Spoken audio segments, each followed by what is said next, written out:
우리 생에 다시는 오지 않을 2016년 11월 20일 기도의 페스티벌이 열리는 이 축제 현장에 영상으로 저도 20일 동안 함께 하다가 여러분과 함께 예배자로 이 현장에 있게 해주신 그 건강을 주신 하나님께 감사를 드립니다. 예, 저는 하나님이 주신 귀한 선물 하기선 사모입니다. 반갑습니다. 예, 감사합니다.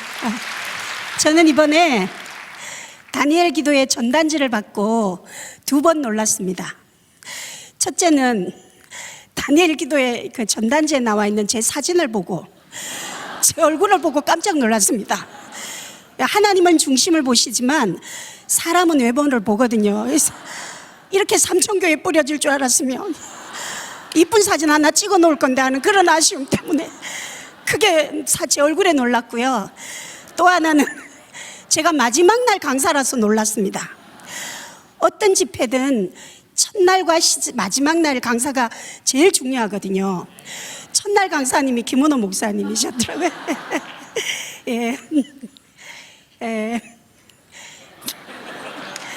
사실 세상적으로 보면 저는 세상적인 조건으로는 뭐 건강하지도 성공하지도 유명하지도 않는데 어떻게 하나님이 주신 귀한 선물 이 영웅을 알아보시고 이 마지막 시간에 간증자로 세우신 다니엘 기도의 이 영웅을 알아보는 해안에 놀랐습니다. 감사합니다. 제가 기도하기는 오늘 특별히 다니엘 기도회를 완주하신 여러분들에게 제가 하나님이 주신 귀한 선물이 되었으면 참 좋겠습니다. 그런 마음으로 함께 하겠습니다. 감사합니다. 예, 저는 초등학교 4학년 때부터 결핵이라는 병을 앓게 되었습니다. 제가 횟수로 17년 동안을 이 결핵이라는 병을 앓게 되면서 제가 결핵계에 17년간을 몸담고 있다 보니까 제가 이래봬도 결핵계에서는 거성입니다. 그래서 결핵계에서 저를 이병동 쌕쌕이라는 별명을 지어줬는데요. 17년이라는 긴 세월 삶과 죽음의 그 사투 속에 수없이 많은 죽음의 곤비들을 넘기고요. 제가 몸무게가 30kg도 나가지 않는 정말 뼈밖에 없는 해골 같은 몸을 가지고 전국의 결핵병원이라는 병원은 몇 달씩이라도 다 입원을 해봤는데 마산결핵병원은 제가 3년을 입원해 있었습니다. 그곳에서 고칠 수 없다는 진단을 받고 제가 그 죽음 앞에서 하나님을 한번 만나보고 싶었습니다. 사람이 수없이 많은 사람들이 하나님을 만나고 또 음성도 들었다는 간증을 하는데 전 한 번도 하나님을 만나보지도 음성을 들어보지도 못했거든요. 그래서 제가 하나님께서 분명히 나를 간절히 찾는 자를 내가 만나주시겠다고 약속하셨기 때문에 내 간절함을 주님 앞에 어떻게 보일까 고민하다가 사실 평지를 걸어가는 것도 숨차고 몇 걸음만 걸어가도 피를 토해내며 가야 하는 그런 호흡인데 제가 병원 안에서 새벽 기도를 시작했어요. 그렇게 새벽 기도를 시작한 지 한 달쯤 되어지던 날이었는데요. 그날도 여느 날처럼 기도하는 자리에서 하나님 살아계시다면 나 한 번만 만나달라고 정말 눈물로 기도하는데 정말 주님이 제 마음속에 혼내는 목소리도 아니었어요. 무서운 목소리도 아니었어요. 정말 부드러운 목소리로 너는 보는 거로 믿느냐 보지 않고 믿는 자는 복되도다. 여러분, 저는 그 순간에 그 짧은 시간 안에 놀라운 사실을 깨닫게 되었습니다. 우리가 바람이 어디서 와서 어디로 가는지 우리 눈에 보이지 않아서 볼 수 없지만 시원한 것으로 바람의 존재 알 수 있는 것처럼 우리 주님 내 눈에 보이지 않아서 내가 볼 수 없고 만질 수 없어도 언제나 우리 주님은 늘 평안함으로 내 안에 늘 나와 함께하고 계셨음을 깨닫게 하셨습니다. 저는 제가 아파하고 힘들어할 때 그 고난 속에 저 혼자 울고 있는 줄 알았는데 우리 주님은 제가 아파할 때 저보다 더 많이 아파하시고 제가 힘들어 통곡하고 있을 때 저보다 더 많이 안타까워하시면서도 너무나도 저를 사랑하셔서 제가 건강했다면 하나님 떠나 살 사람이라는 거 너무나도 잘 아시고 그 17년이라는 긴 세월을 질병으로 연단하고 징계하시면서 어긋난 세상의 길로 나가지 못하도록 우리 주님 곁에 꾹꾹 붙들어 두셨다는 사실을 깨닫게 하셨습니다. 건강한 자로 지옥 가게 하는 것보다 비록 불구인 채로라도 천국 가게 하는 것이 아버지의 뜨거운 사랑의 방식이셨음을 제가 그때 깨닫게 되었어요. 여러분, 제가 초등학교 4학년 때부터 이 병을 앓게 되다 보니까 저에게는 학교 친구가 하나도 없어요. 워낙 휴학을 많이 하고 다녀서 정상적으로 제가 학교를 별로 다녀본 기억이 없어요.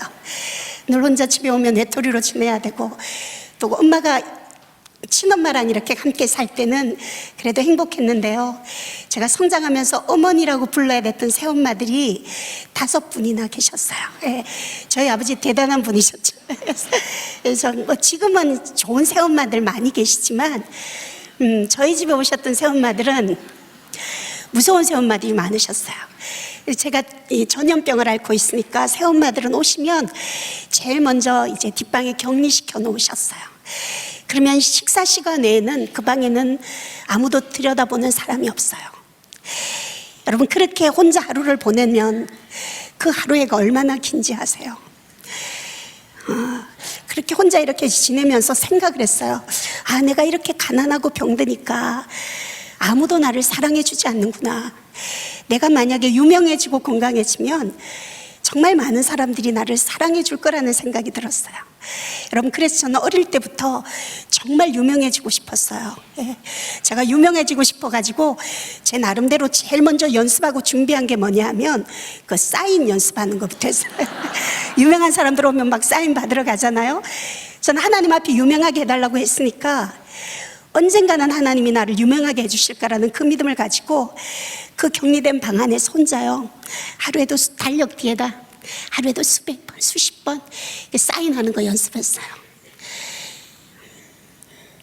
오늘 끝나고 저한테 사인 받으러 오면 제가 사인 연습을 하면서 생각을 했어요. 그럼 내가 뭐가 돼서 유명해질까 생각을 했어요. 근데 여러분, 저는 어렸을 때 꿈이 그 영화 배우가 되는 게 꿈이었어요. 어이가 없으니까 웃지도 않으시는 거예요. 저도 철이 들면서 이 얼굴 가지고 영화 배우는 안 되는구나 빨리 깨달았어요. 그래서 못생겨도 되는 게 뭘까 생각해 보니까 남을 웃기는 코미디언은 못생겨도 되겠더라고요. 그래서 그럼 내가 코미디언이 돼서 한번 유명해지자 생각을 하고, 그때 MBC나 KBS에서 코미디언을 뽑는다는 광고만 나오면 밤잠을 설치고 원고를 준비했어요. 나름대로 딱 준비해서 대회를 출전하려고 하면 이상하게 하나님께서 그 대회를 나갈 수 없도록 길을 막으시더라고요. 그러니까 하나님께서는 제가 코미디언이 되어서 뭐 세상적으로 유명해지는 걸 원하시지 않으셨던 것 같아요. 뭐 사실 그때 하나님이 못 나가게 해서 제가 안 나가서 그렇지, 제가 그때 나가기만 했다면 그냥 1등은 할 수 있었습니다. 여러분들이 지금 심증은 있는데 물증이 없으니까 교계를 가등하고 계시는데요, 제가 한 번은 경주교도소에 간증을 하러 갔어요. 경주교도소는 남자 재소자들만 있는 교도소거든요. 교도관 안내를 받아가지고 강당문을 딱 열고 들어가니까 정말 수백 명의 깍두기 아저씨들이 정말 여름이었는데 문신 막 용그려지고 여러같이 줄 맞춰 앉아 계시는 거예요. 근데 그분들을 딱 보는 순간에요, 제 마음속에 순간적으로 동병상련의 마음이 딱 생기는 거예요. 왜냐하면 이분들이 교도소라는 이 험한 곳까지 오기까지는 저들이 자라온 환경이나 살아온 세월들이 얼마나 고단하고 힘들었을까. 저도 어린 시절에 참 새엄마 밑에서 많이 서름당하고 외롭게 살았던 제 처지가 생각나서, 저도 하나님 함께 하지 않았다면 제 환경에 저분들과 저런 자리에 같이 있어야 될 사람인데 그런 생각이 드니까요, 그분들이 남처럼 느껴지지 않는 거예요. 뭐 형제처럼 느껴지는 거예요. 근데 이분들이 인생을 포기하고 이렇게 앉아있는 모습을 보니까 제가 마음이 너무 아팠어요. 그래서 간증을 하다가 저도 모르게 막 울면서 얘기를 했어요. 여러분들 지금 앉아있는 이 자리가 진흙 구덩이에 빠진 것처럼 앞으로도 뒤로도 갈 수 없는 기가 막힌 상황 속에는 있지만, 나는 적어도 여러분들이 이곳에서 하나님에 대한 기대가 있었으면 좋겠다, 꿈이 있었으면 좋겠다. 나를 봐라, 나는 여자고 내가 언제 죽을지 모르는 그 죽음 앞에서도 나는 하나님 앞에 유명하게 해달라고 기도했고, 내가 대회를 안 나가서 그렇지, 내가 나갔다 하면 1등 했다 막 그러면서 그분들이 좀 희망을 가지라고 과장되게 막 얘기를 했어요. 이렇게 저는 막 울면서 감격이 돼가 막 얘기를 하고 있는데 제일 뒤에 앉아있던 억수로 무섭게 생긴 제소자 아저씨 한 명이 간증하고 있는데 뒤에서 손을 딱 들더니 일어나는 거예요. 그러면 개인기 한번 보여보세요. 딱 이러는 거예요. 그래서 제가 잘못 들었는 줄 알고 예 뭐라고요? 그러니까 이분 대답을 듣고 제가 이해를 했어요. 그분이 뭐라고 하시냐면 우리는 하도 사기를 많이 치고 돌아다녀서 눈에 안 보이는 건 못 믿겠어요. 개인기 한번 보세요. 보여주세요. 그럼 자기가 믿겠다는 거예요. 여러분, 한 영혼이 제가 개인기를 보여주면 예수를 믿겠다는데 제가 누굽니까? 개인기 보여줘 붙습니다. 그랬더니요, 경주교도소가 난리가 났습니다. 경주교도소 생기고 저보다 예쁘게 생긴 여자는 다녀간 적이 없었다면서. 예? 그 남자분 일어나서 제가 기립박수 받았습니다. 제가 그런 사람입니다.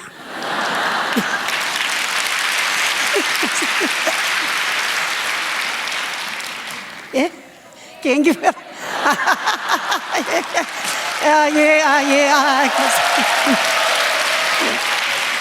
제가 개인기 보여드리기 전에 중요한 얘기를 하나 해야 돼요. 여러분, 우리가 누굽니까? 우리가 누군지 모르겠습니까? 자기가 누군지. 우리가 누구 믿죠? 그렇습니다. 하나님의 자녀들입니다. 여러분, 하나님의 자녀들은요, 중요한 얘기니까 잘 들으셔야 됩니다. 하나님의 자녀들은 누가 잘 못하는 사람이 앞에 나와서 개인기를 보여줬을 때 개인기가 재미가 하나도 없어도 그래도 저 사람이 쌕쌕거리면서 열심히는 하려고 하네 이러면서 뜨겁게 박수를 쳐줄 줄 아는 따뜻한 마음을 가진 사람들이 하나님의 자녀들이다. 예, 감사합니다. 자, 예, 이제 여러분들이 하나님의 자녀라는 거 기억하시고 이제 개인기 들어가겠습니다. 우리가 비행기를 타고 가다 보면 스튜어디스들이 안내 방송을 하죠. 어떻게 하냐면 이렇게 하죠. Ladies and gentlemen, on behalf of Korean Airlines, we would like to thank you. 뭐 이렇게. 네, 감사. 다 알아들으시는군요. 예. 그래서 제가 비행기를 타거나 기차를 탈 기회가 있어서 이렇게 안내 방송을 듣다 보면 안내 방송하는 사람들은 목소리가 정말 예쁘잖아요.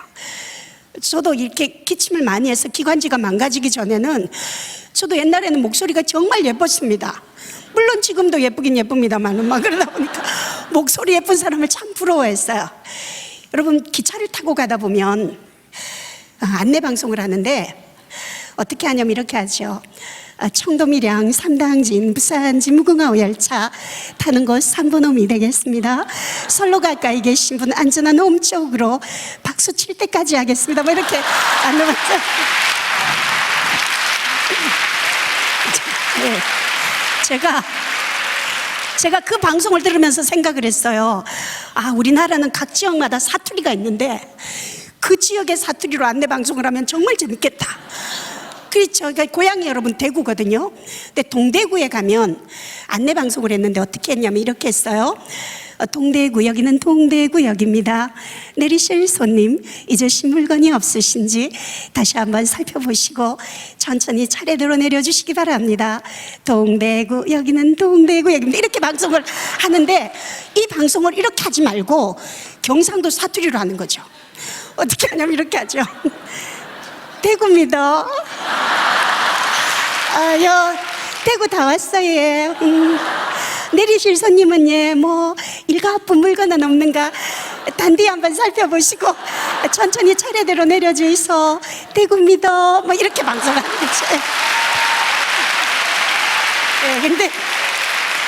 근데 이 방송이 전라도, 광주, 목포 이쪽으로 가면 또 방송이 달라져요. 어떻게 하냐면 이렇게 하죠. 음이 징하게 반갑구만. 아따 요거가 목포란 게 싸게 왔은 게 후딱 내리부쇼. 막 이렇게 방송을 하죠. 예, 감사합니다. 예. 근데 이 방송이 충청도, 대전 이쪽으로 가면 또 방송이 달라져요. 어떻게 하냐면 이렇게 하죠. 대전이요. 대전이라니까요. 근데 안내 방송도 덜 끝났는데 기차 벌써 떠나네요. 이렇게 봤어요.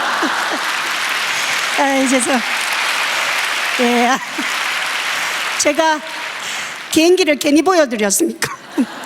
제가 오늘 여러분께 보여드린 개인기는 제가 가진 개인기의 빙산의 일각입니다. 전 정말 건강했다면 하나님 떠나 살았을 사람이었어요. 하나님께서 너무나도 제 성품을 잘 아시고 그토록 오랜 세월 어긋난 세상의 길로 나가지 못하게 우리 주님 곁에 붙들어 두셨다는 사실을 깨닫게 되니까 여러분, 병이 고쳐지고 안 고쳐지고는 둘째 문제였어요. 이 세상에서 나보다도 행복한 사람은 없다고 생각이 바뀌어졌어요. 여러분, 하나님을 만나고 나면, 하나님 제대로 만난 사람은요, 앉아서 신세 한탄이 나오고 울고만 지내지 않아요.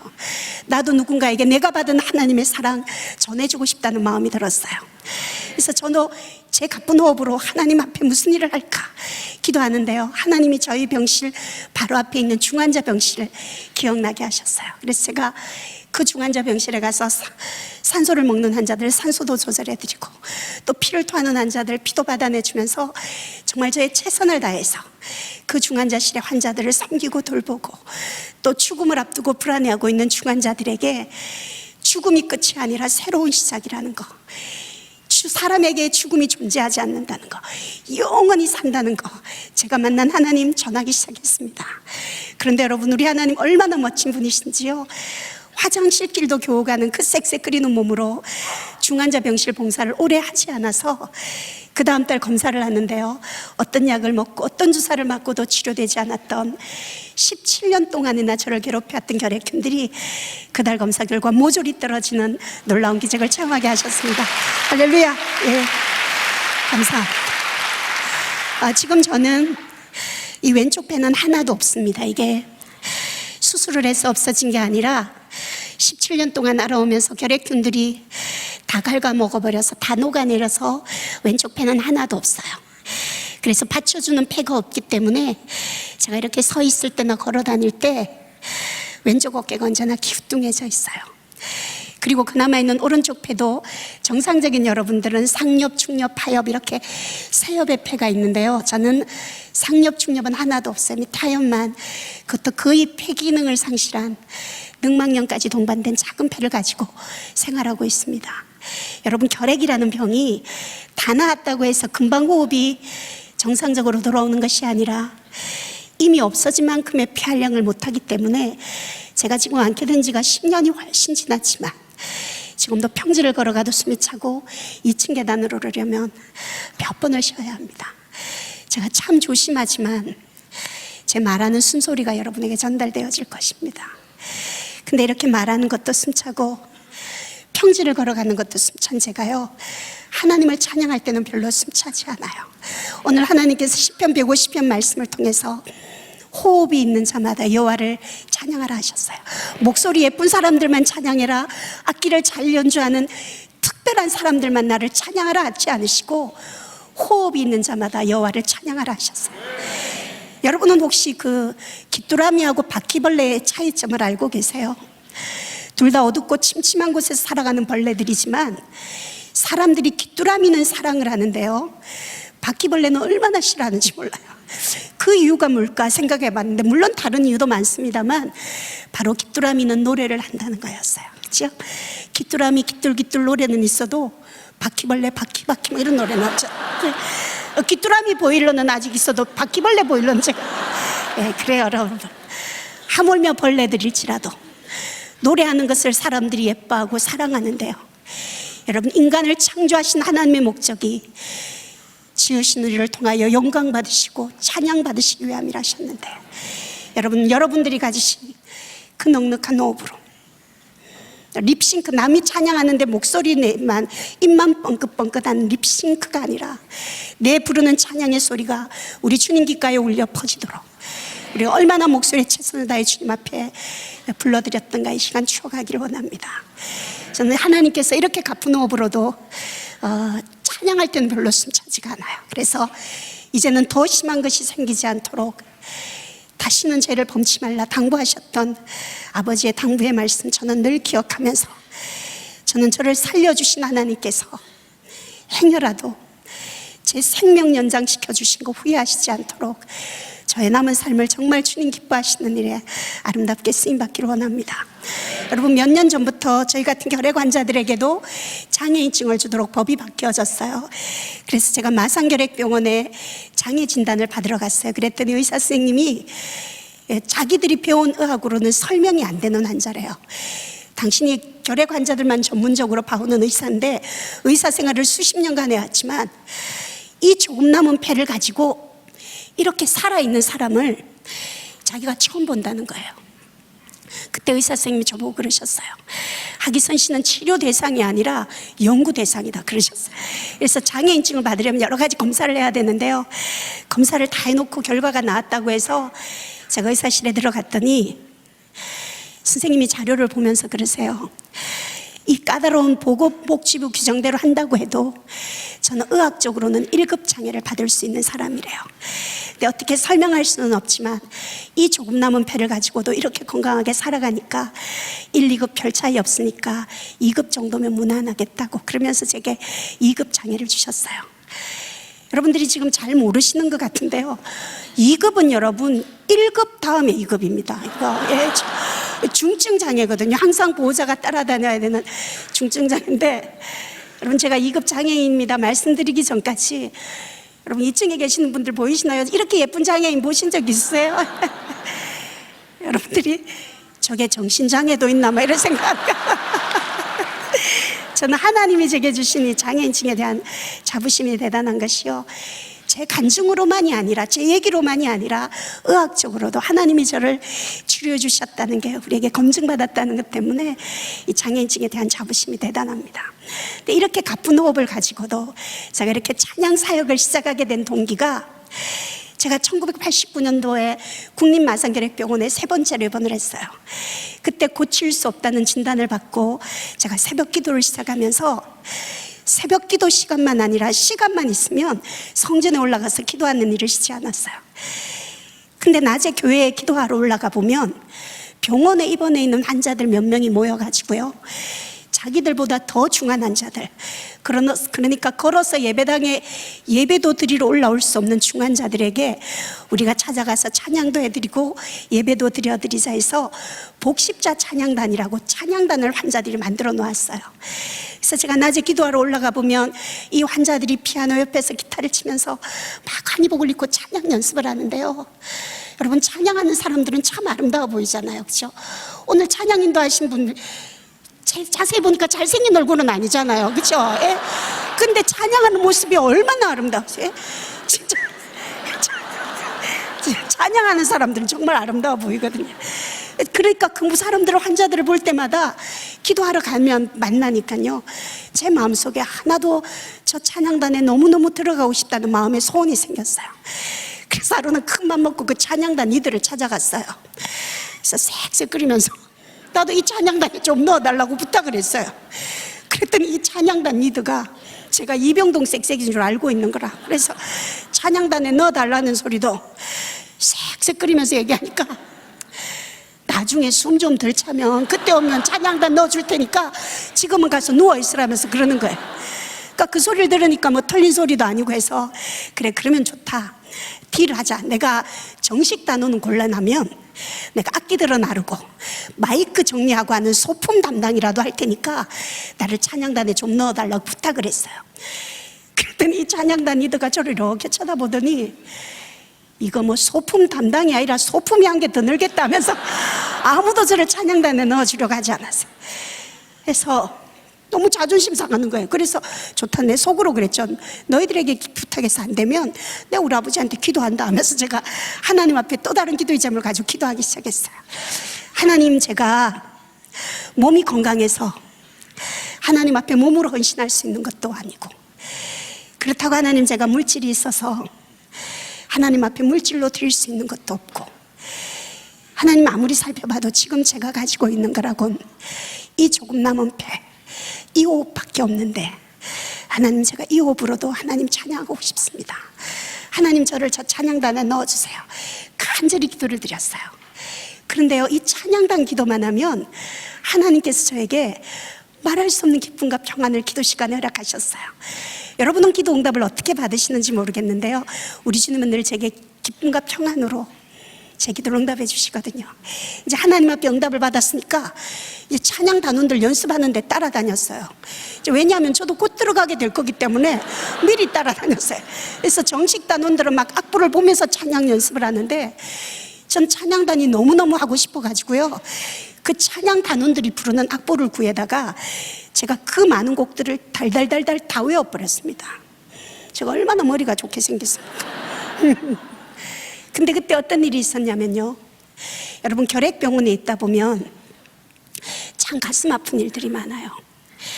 김병에 효자 없다고요, 가족에게, 남편에게, 아내에게 버림받아서 오갈 데 없는 불쌍한 환자들이 참 많이 있었어요. 그럼 이 사람들이 퇴원을 하면 당장 갈 곳이, 수속을 받고 나면 갈 데가 없으니까 신앙이 없는 사람들이 병원 안에서 자살하는 사건이 참 자주 일어났어요. 그러니까 신앙 있는 환자들은요, 일단 수속을 해서 퇴원은 해요.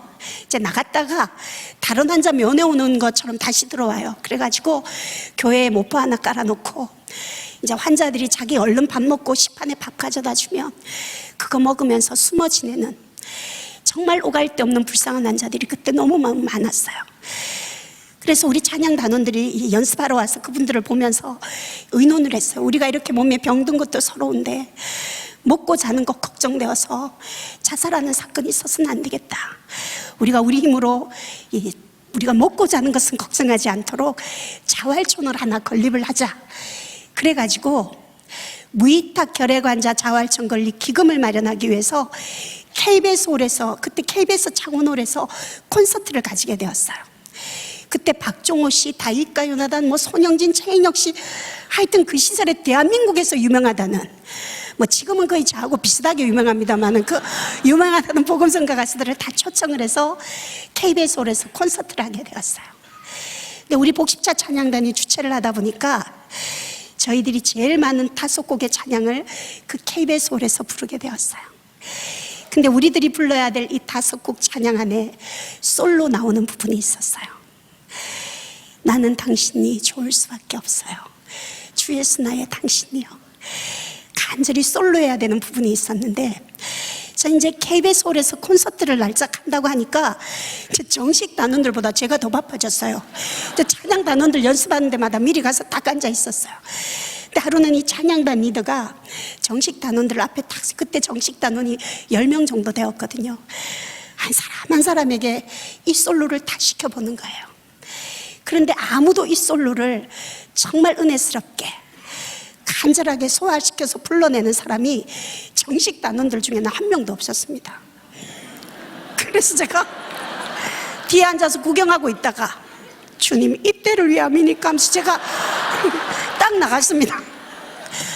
그러면 그거 내가 한번 해보자고 했어요. 그러니까 이 찬양단 리더가 지금 KBS 홀에서 콘서트 날짜는 가까워지는데 제일 중요한 솔로자가 정해지지 않아서, 안 그래도 신경이 날카로워 있는데 색색거리면서 와가지고, 그럼 그거 내가 한번 해보자고 하니까 이 찬양단 리더가 화를 버럭 내는 거예요.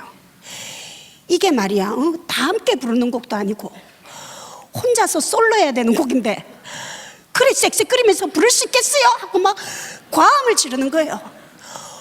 다른 환자들 옆에 있는데 얼마나 소리를 지르든지 정말 창피해서 눈에서 눈물이 뚝뚝 떨어졌습니다. 그 사람 이름이 영삼입니다. 박영삼이라고, 지금 목사님 되고 오늘 요거 보고 있습니다. 요거.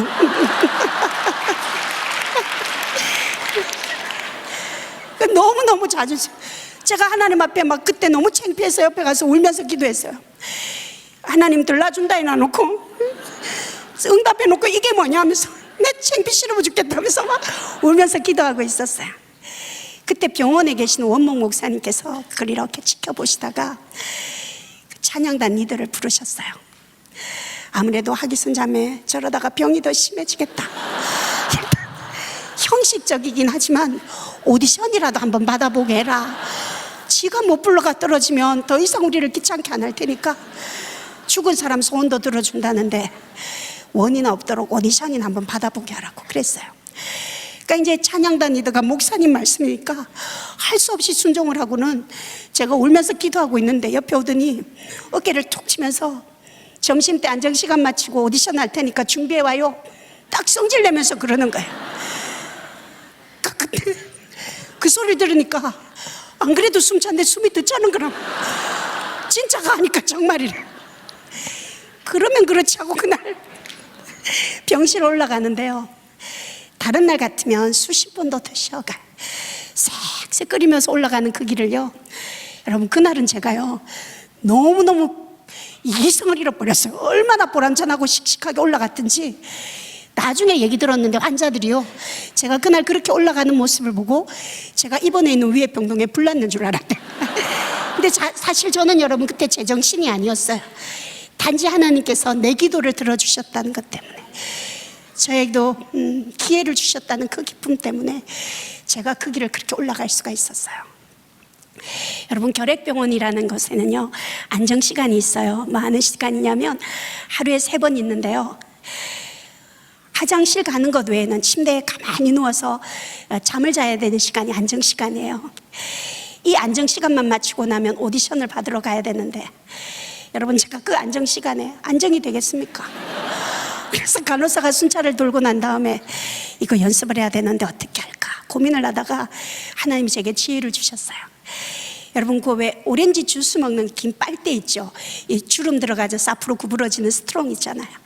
그게 이제 급한 김에 마이크예요. 이제 그거 마이크라고 들고 화장실을 찾아갔어요. 그래서 화장실 창문 탁 열어놓고 그 빨대 마이크처럼 들고 다른 환자들 조용히 안정하고 있으니까 소리는 내지 못하고 저 혼자 찬양 연습을 시작했어요. 이걸 빨대 들고 1시간 반을 하고 있었어요. 누가 화장실에 오면 그 빨대 뒤로 딱 숨겼다가 또 가고 나면,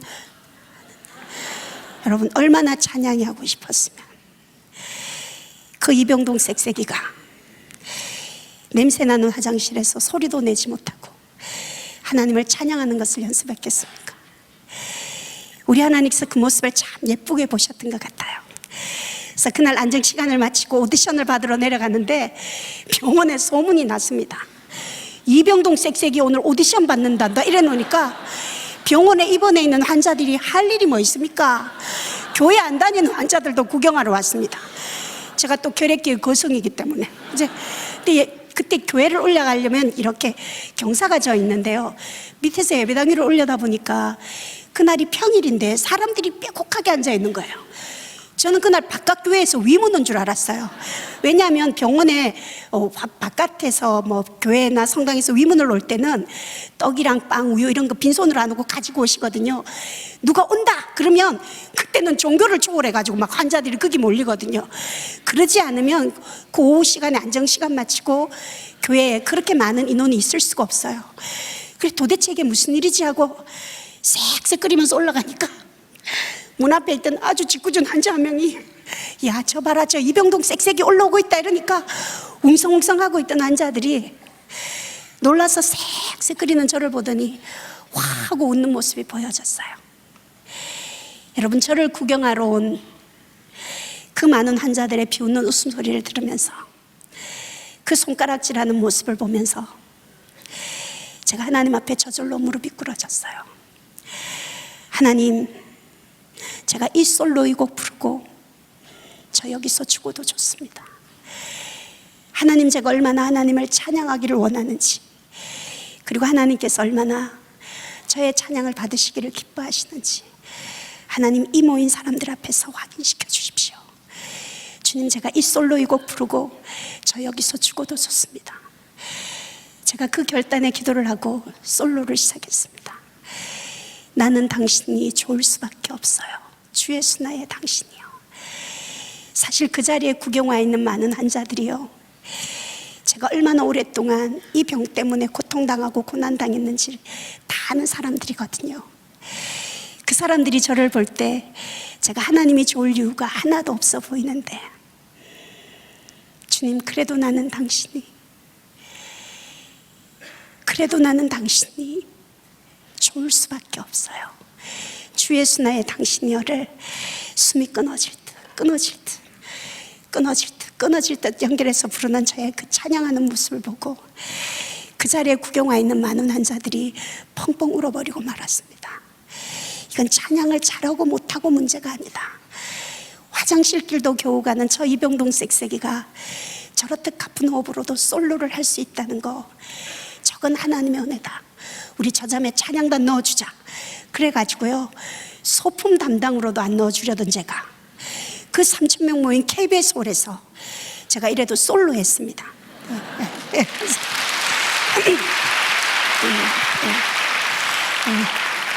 여러분, 그때 솔로 했던 곡을 한번 들어보고 싶지 않으신가요?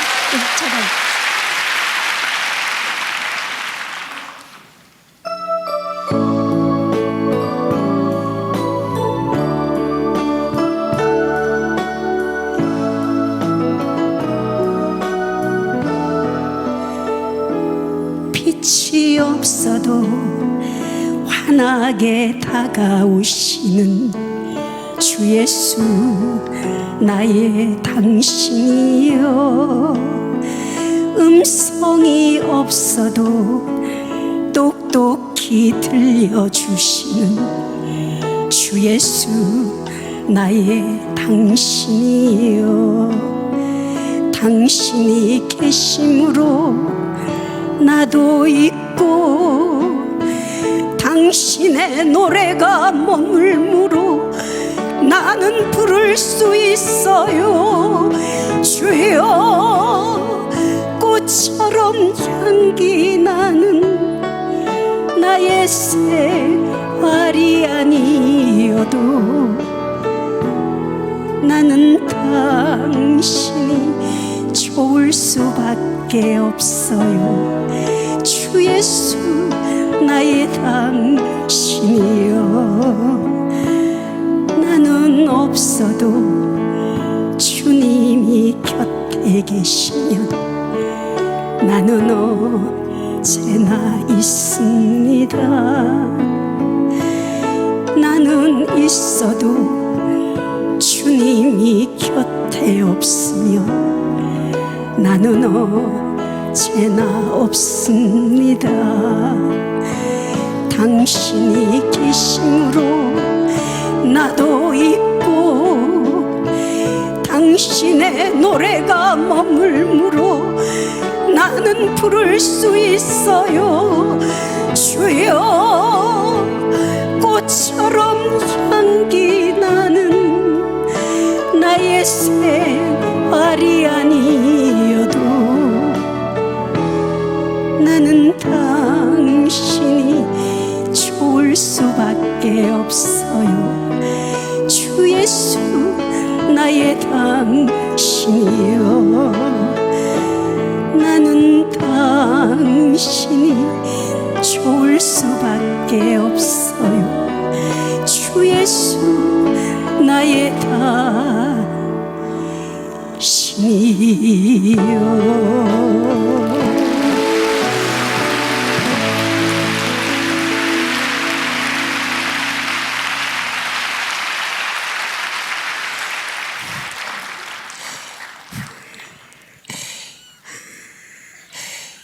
여러분, 저는 그때 그 콘서트를 마치면서요, 하나님께서 얼마나 가난한 사람, 병든 사람, 소외된 자들을 사랑하시는가를 알게 되었어요. 왜냐하면 그 보잘것없는 결핵 환자들이 주최한 그 콘서트를 통해서 그래도 먹고 자는 것은 걱정하지 않도록 자활촌이 작게 건립이 되어졌어요. 그래서 지금은 개발이 되어 없어졌지만 그곳에서 참 오갈 데 없는 환자들이 많은 위로를 받았습니다. 참 하나님이 함께 하셨어요. 그렇죠? 여러분들이 아무도 앵콜을 안 하셔도 저는 앵콜곡이 또 준비가 되어져 있기 때문에 고맙습니다. 그러니까 저희 찬양단원들이요, 그때 전국에 흩어져 있었어요. 근데 퇴원하고 4년 6개월 동안을요, 한 주도 빠지지 않고 전국에 흩어져 있었는데, 매주 토요일이 되면 국립마산결핵요양원에 모여서 환자들하고 함께 예배를 드리고 찬양 연습을 하고, 주일은 그분들하고 함께 예배를 드리고, 주일 오후에는 중환자 병실 방문하는 사역을 이제 4년 6개월을 했어요. 근데 이제 주일날, 이제 토요일날 이렇게 병원에 가다 보면 병원 안에서 6살인가 7살 되는 여자아이가 어른이 입고 있는 환희복을 이제 이렇게 걷어가지고 입고 걸어 다니는 거예요. 그래서 제가 목사님께, 원목 목사님께 저 아이가 누구냐 했더니 엄마가 중환자실에 입원해 있는데 아이가 전염이 되어서 아빠하고 이혼하고 보살필 어른이 없어서 그 중환자실에서 함께 생활하고 있다는 거예요. 사실 그 아이가 오기 전까지는 제가 결핵병원의 최연소 결핵 환자였거든요. 그 아이가 제 타이틀을 깬 거예요. 그래서 관심이 가더라고요. 유심히 이렇게 이제 지켜보고 지냈는데, 여러분, 이 마산결핵병원은 11월이 되면 우리 이렇게 한국에 단일 기도회가 있는 것처럼 마산결핵병원에는 11월이 되면 낙엽제라는 큰 행사가 있었어요. 그 낙엽제가 뭐 하는 날이냐면 병원에 입원해 있는 환자들이요, 지루한 병원 생활에서 링거 맞고 나면 남는 그 링거줄 가지고 십자가도 만들고 반지도 만들고 목걸이도 만들어 가지고 이제 시도 쓰고 수필도 써 가지고요 이렇게 전시회를 하는 그런 프로그램이 낙엽제라는 프로그램이 있어요. 근데 제가 그날 그 해 낙엽제를 봤는데 벽에 그 중환자실에 있는 애기 엄마가 찬양 시를 하나 비틀비틀 써서 산소를 꽂고 이제 기운이 없으니까 글씨체가 완전하지 않는데 글을 써서 출품을 냈더라고요. 제가 그 시를 읽으면서 가슴이 무너졌어요. 그 시의 제목이 뭐냐면 주님께 띄울 편지였어요. 제목이. 내용이 이렇습니다. 뭐라고 시작을 하나, 주님께 띄울 편지. 너무나 감사한 마음 먼저 적어야겠지. 두 손 모아 봉투를 삼고 믿음으로 우표를 삼아 하늘나라 띄워 보내면 언제쯤 도착을 할까?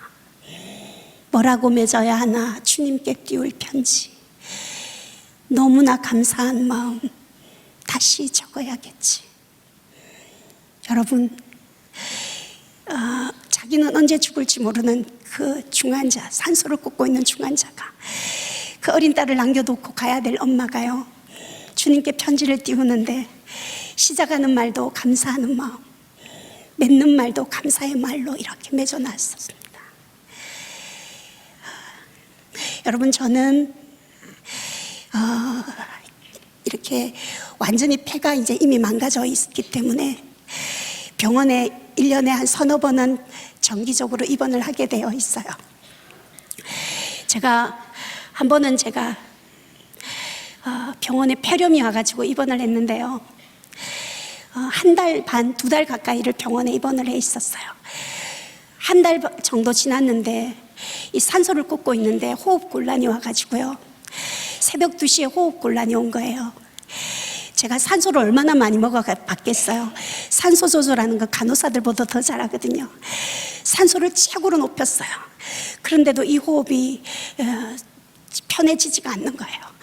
그래서 너무 고통스러워가지고 간호사를 불렀어요. 배를 불렀어요. 너무 상태가 심각하니까 막 얼굴이 붓고 숨을 못 쉬고 있으니까 당직 의사분들 막 도와서 비상이 걸렸어요. 그러니까 의사 선생님이 상태를 보더니 산소 수치 농도를 재어보더니 이제 코에 있는 산소기를 빼내고 입속에다가 이 몸속에 있는 이산화탄소를 빼내고 고단위 산소를 넣어주는 기계를 꼽더라고요. 근데 보통은 그 기계를 꼽으면 수치가 조금씩 올라가야 되는데 그 기계를 꼽고 있는데도 도저히 뭐 견딜 수가 없는 거예요. 여러분, 물론 다른 고통도 아픔의 고통이 다 많겠지만 숨을 못 쉬는 이 고통은요, 말할 수가 없어요. 정말 차라리 죽음을 원할 만큼 너무너무 고통스럽거든요. 정말 견딜 수 없어서 컥컥 넘어가고 있는데 의사 선생님하고 간호사가 옆에서 얘기를 하는 거예요. 저 기계를 꼽았는데도 산소 수치에 변동이 없으면 중환자실에 옮겨서 인공호흡기 꼽아야 되니까 준비하라 그러시는 거예요. 제가 의식을 잃어가는 그 고통 가운데 제가 그동안 참았던 눈물이 저도 모르게 주르륵 흘렸어요.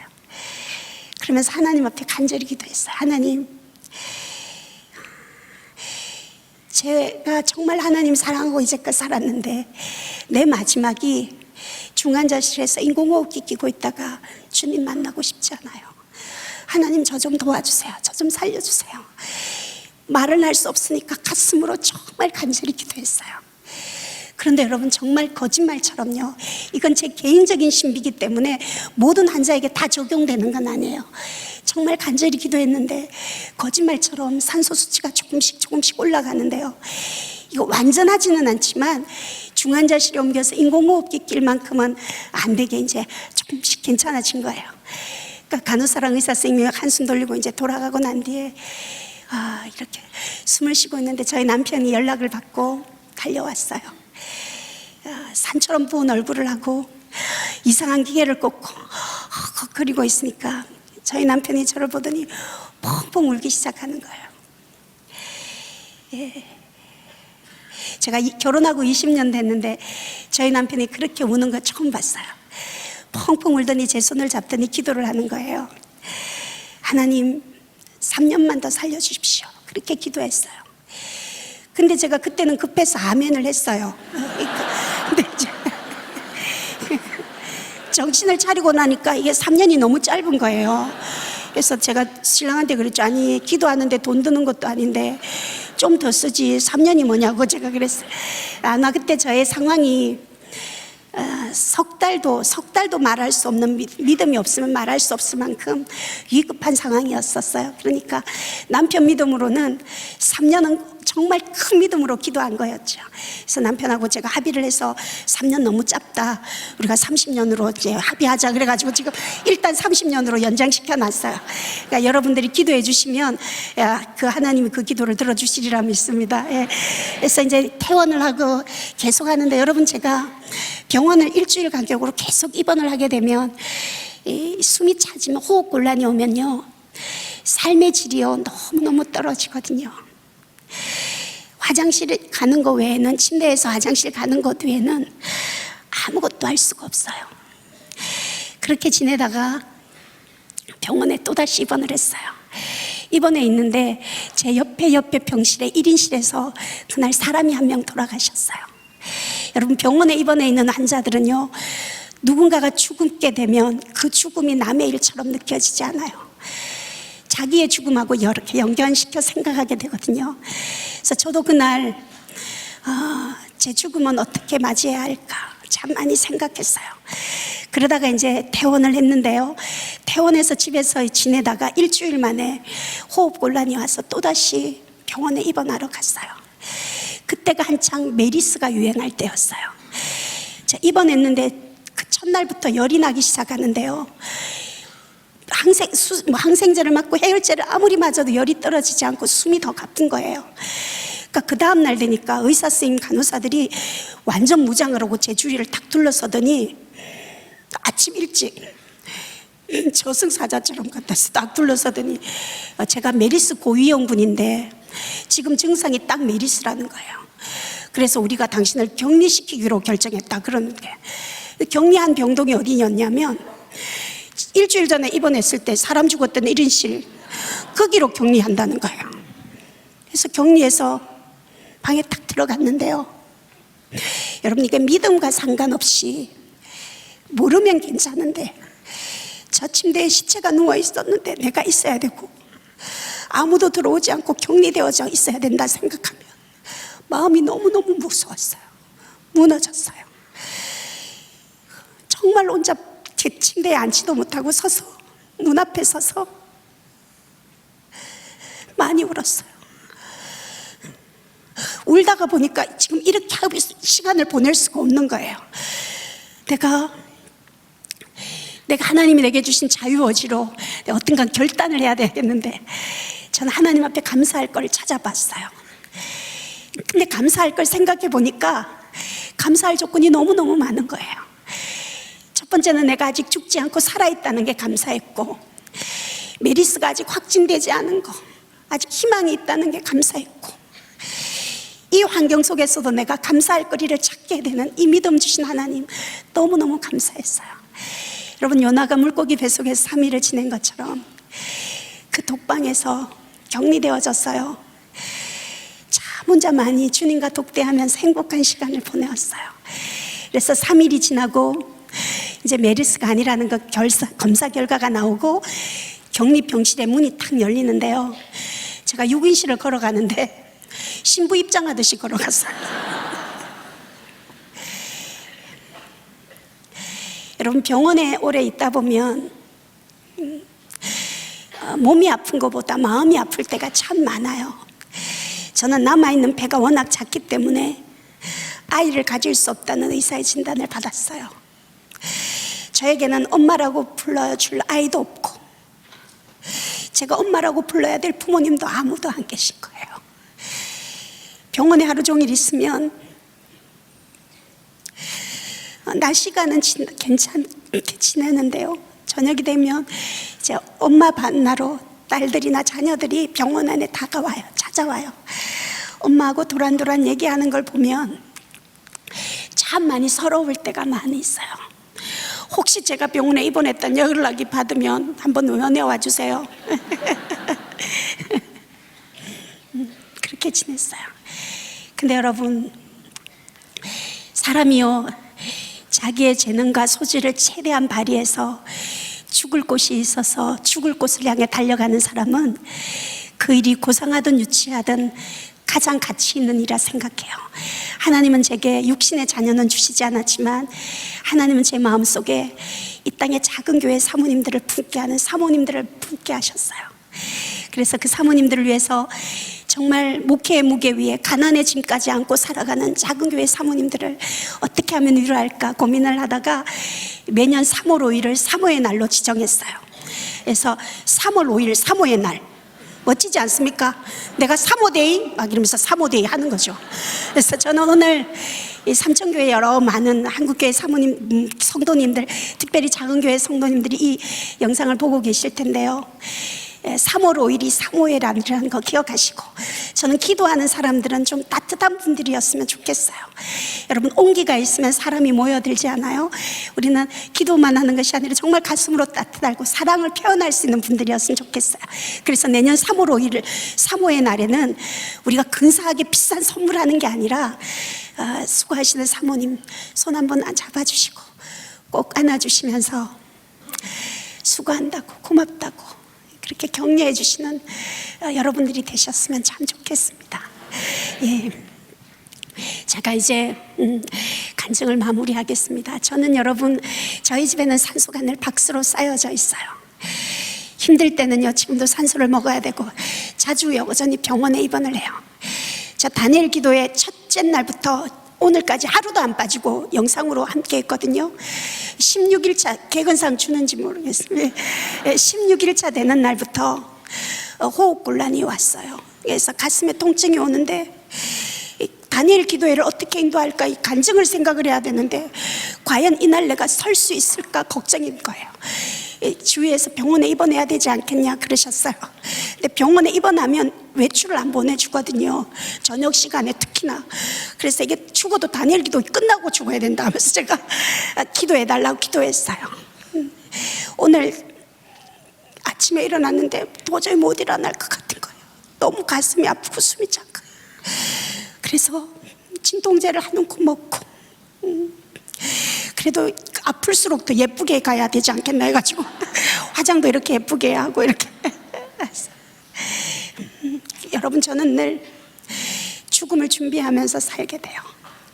여러분, 죽음을 준비하면서 사는 사람은요, 그다지 이 땅에 거 욕심나는 거 갖고 싶은 거 없어요. 저는 늘 저녁마다 하나님 앞에 기도할 때 그래요. 하나님께서 오늘 밤 내 생명도로 찾으시면 이 수고한 모든 것이 네 것이 되겠느냐, 늘 그렇게 생각해요. 그래서 내일은 내 날이 아니고 오늘만 내 날이다. 그래서 오늘 내게 만나준 사람, 그분들에게 제가 할 수 있는 한 최선의 사랑을 베풀고, 그렇다 보니까 인색해지지 않는 거예요. 그래서 내가 내일은 내 날이 아니니까 오늘 내게 있을 때 나누어야 되겠다, 열심히 생활을 하는데요. 그러다 보니까 늘 죽음 앞에서 죽음을 준비하게 되는데, 저는 늘 주님을 만날 걸 생각을 하죠. 우리가 물론 이 땅에서도 주님을 만나지만 죽음 앞에 서서 하나님을 만나면 내가 무슨 말을 해야 할까, 내가 그토록 그리웠던 주님, 사랑했던 그 주님을 내가 만나면 무슨 말을 해야 될까, 참 많이 생각했어요. 여러분은 주님을 만나면 무슨 말씀을 제일 먼저 하시고 싶으세요? 저는요, 오늘 밤이라도 우리 주님 내 생명도로 찾으셔서 내가 주님 만나게 되면 제 첫 마디가 주님 감사합니다, 그 고백일 것 같습니다. 그럼 우리 주님은 제가 어떤 인생을 살아왔는지 다 아시잖아요, 그렇죠? 초등학교 4학년 때부터 이 병을 앓고 17년 동안 피를 토하고 산소를 꼽고 늘 119에 실려서 삶과 죽음을 오가면서 드라마 같은 인생을 살았는데, 그리고 새엄마들이 5명이나 되는 그 말할 수 없는 어려움들을 겪었고, 또 결혼해서 육신의 자녀도 없이 이렇게 살아가면서도 정말 하나님, 내가 어떻게 살아왔는지 감사하며 찬양하며 사는 거, 행복하게 웃으면서 살았던 거 주님이 아실 텐데, 주님이 저를 보고 주님 감사합니다 고백했을 때 주님이 보좌에서 내려와서 그러실 것 같아요. 제가 상상을 해요. 주님이 보좌에서 내려와서 저를 꼭 안아주시면서 그러실 것 같아요.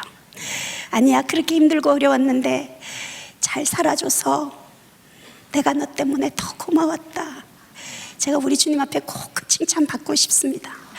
여러분, 우리 모두 언젠가는 주님 앞에 서게 될 터인데요, 여러분, 며칠 가지 않는 사람의 칭찬 때문에 행복했다가 불행해진 그런 사람이 아니라, 아무도 우리의 수고한 거 알아주지 않아도 어느 날 우리 주님, 내가 그때 너 때문에, 그때 나 때문에 손해보고 양보해줘서 정말 내가 너 때문에 고마웠다, 우리 여러분 그 칭찬 받을 수 있도록 이 땅에서 기도한 만큼 삶으로도 그렇게 살아드리는 저와 여러분 되었으면 참 좋겠습니다.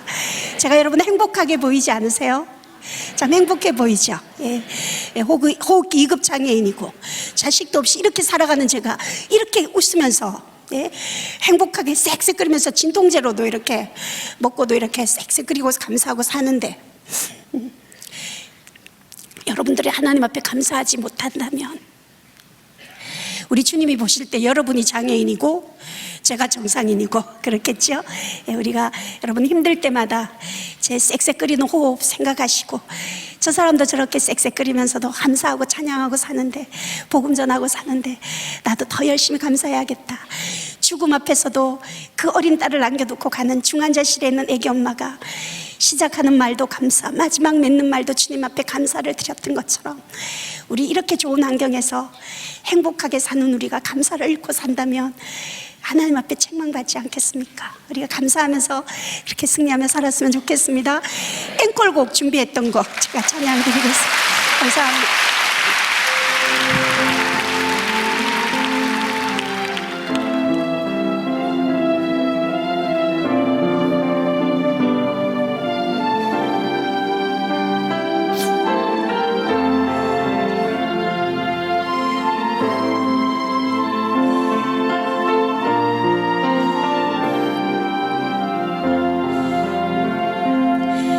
주님 한 분밖에는 아는 사람 없어요. 가슴 깊이 숨어 있는 주를 사랑하는 마음, 주님 한 분밖에는 기억하지 못해요. 처음 주를 만난 그날 울며 고백하던 말, 나는 행복해요. 제사 받았으니 아버지 품 안에서 떠나 살기 싫어요. 나는 행복해요.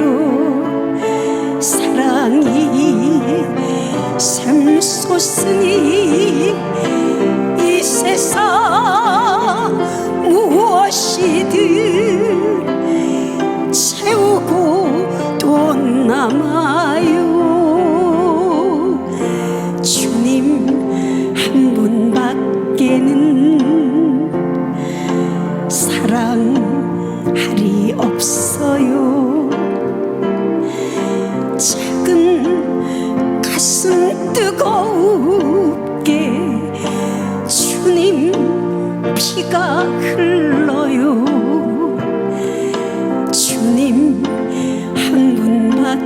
내게는 약속함이 없어요. 나를 믿고 따르는 자 반석 위에 서리라. 나는 행복해요. 제상 받았으니 아버지 품 안에서 떠나 살기 싫어요. 나는 행복해요. 사랑이 샘솟으니 이 세상 무엇이든 채우고 또 남아요. 나는 행복해요. 제사 받았으니 아버지 품 안에서 떠나 살기 싫어요. 나는 행복해요. 사랑이 샘솟으니 이 세상 무엇이든 채우고 또 남아요.